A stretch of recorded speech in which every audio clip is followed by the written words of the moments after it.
meu nome é Soninha, bem-vindos ao The History Channel. Existem fragmentos da história ocultos no coração da cidade. Relatos escondidos que na realidade dormem diante dos olhos, nas esquinas, nas ruas, nas praças, nos monumentos urbanos.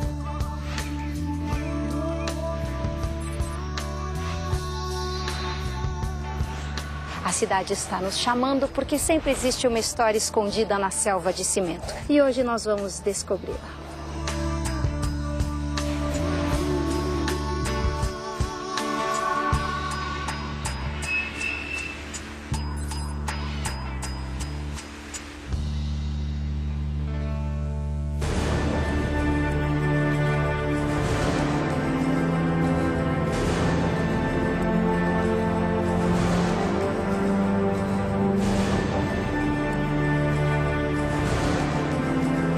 Saiu correndo, veio até a porta da igreja e com a espada pediu socorro aos padres.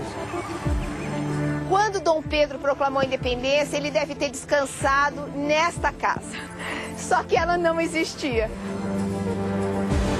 A história da Revolução ela está aqui submersa, não é? Aqui nas colunas do mercado.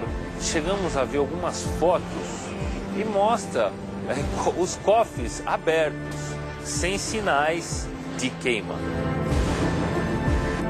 Aquelas curvas que ele faz, né, tem uma certa sensualidade.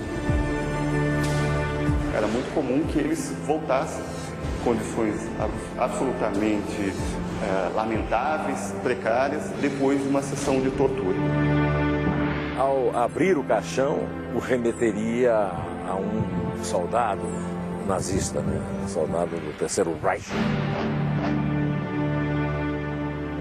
No período colonial, este lugar fazia parte do Planalto de Piratininga, uma terra que os padres jesuítas portugueses consideraram saudável, fresca e de boas águas. Aqui, no dia 25 de janeiro de 1554, os frades Manuel de Nóbrega e José de Anchieta fundaram um colégio. Nesse dia nascia a Vila de São Paulo de Piratininga, hoje São Paulo. Localizada no sudeste do Brasil, com mais de 15 milhões de habitantes, é a maior cidade do país e o principal centro financeiro da América do Sul. Conhecida por muitos como a cidade que não para.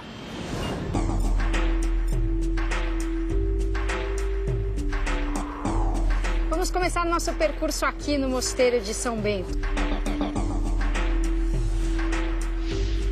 Desde o começo, os membros da Ordem dos Beneditinos tiveram respeito dos cidadãos paulistanos. Eles costumavam ser chamados para mediar conflitos sociais, como quando auxiliaram e protegeram um homem que não queria ser rei.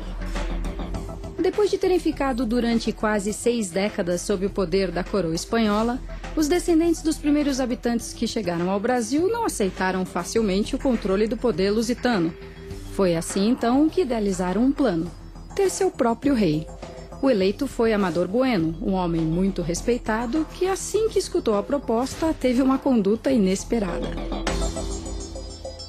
Em 1640, houve algo que os portugueses desejavam há muito tempo, que era a separação das duas coroas. E os espanhóis, aqui ao terem a notícia da restauração do trono em Portugal, resolveram patrocinar uma independência daqui de Portugal e procuraram este Amador Bueno, que era filho de uma pessoa importante, Bartolomeu Bueno da Ribeira.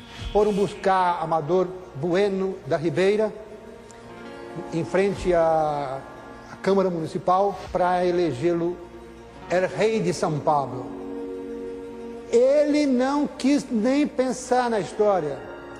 Saiu correndo, veio até a porta da igreja de São Bento e com a espada pediu socorro aos padres. Os descendentes de espanhóis não esperavam que um dos seus homens mais notáveis rejeitasse a ideia e sua reação gerou uma enorme decepção. A multidão, furiosíssima, o perseguiu até o mosteiro de São Bento, onde Amador Bueno salvou sua vida. Amador Bueno entra no mosteiro, a população já estava atrás dele aclamando-o como rei. Aquela fúria, já aquela ira de encontrar no Amador Bueno essa resistência de ser aclamado rei, diante do mosteiro a população para. E os monges acolhem Amador Bueno, ele fica dentro dos claustros monásticos, ninguém se atreve a invadir o mosteiro, e daí os monges saem do Lago de São Bento e começam a apaziguar a população. Amador Bueno é esse cidadão de barbas brancas, sendo protegido pelos padres, dá para perceber como ele tinha fãs, todos com a espada para cima, viva, viva Amador, nosso rei, viva Amador, o rei de São Paulo. O quadro mostra bem, viva el rei Dom João IV, de quem sou servo, viva o senhor el rei Dom João IV, meu senhor e rei. Ele, talvez, intuitivamente, venha correndo para o mosteiro, sabendo do seu perigo de vida, foi para o mosteiro que ele correu.